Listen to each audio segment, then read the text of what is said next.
transitioning back into the club at this time, or even going beyond that, a lot of DJs, some DJs play for the crowd, and they almost become almost like a jukebox. Mm-hmm. They just want to keep the crowd's participation in, and they don't want to take those risks. Mm-hmm. Some DJs play for themselves, Mm-hmm. and they don't maybe not even look up at the crowd.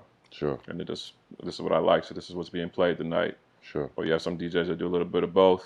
Mm-hmm. One for me, one for you, Mm-hmm. attitude. Mm-hmm. Where do you feel like you fall in when it comes to your when you think about the crowd, or even if you do have a difference between, okay, for this crowd I'm gonna do this, or for this crowd I'm gonna do that. Like, what is your psychology behind attacking a crowd?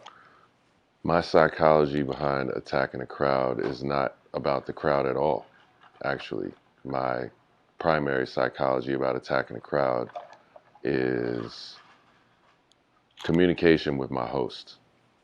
If I'm a guest at your party, I'm asking you all the rhetorical questions. What kind of party is this? Mm.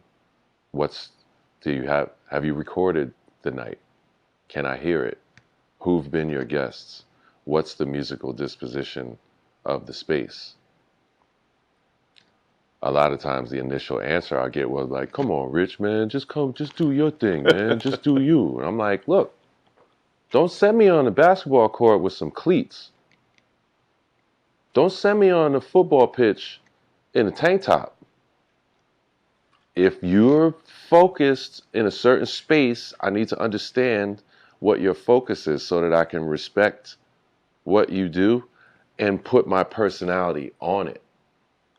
If you set me loose and don't give me any parameters, and it turns out at the end that you've been playing house music here for 5 years, and then I come in wild style, one or two things are going to happen. I'm going to get booed out of there, or your party as you know it is over. So, give me your playbook so then I can come in the room, and then it's about the crowd. Because once the person who's been entertaining the crowd gives me the parameters, then it's up to me how much I'm going to upshift and downshift the car on that ride. That's because I know probably when you get booked, like you said, oh, just do what you do. Praise God, people trust me. Yeah, right. Praise God, people like my range. That's humbling. Right. I'm super humble to that. I'm thankful for that. But you can out clever yourself sometimes too.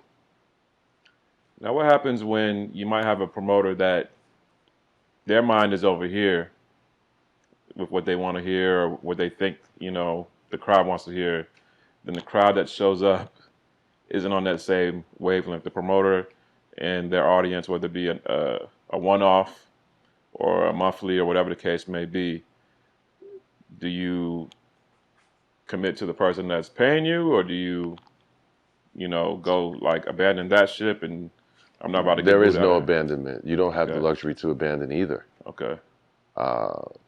That guy's got 3 times to come to me and tell me what to do Okay. that night. On the 3rd time, if 60% of the floor is in motion and he's coming to me with a scowl or a complaint, I'm just going to pass him the headphones.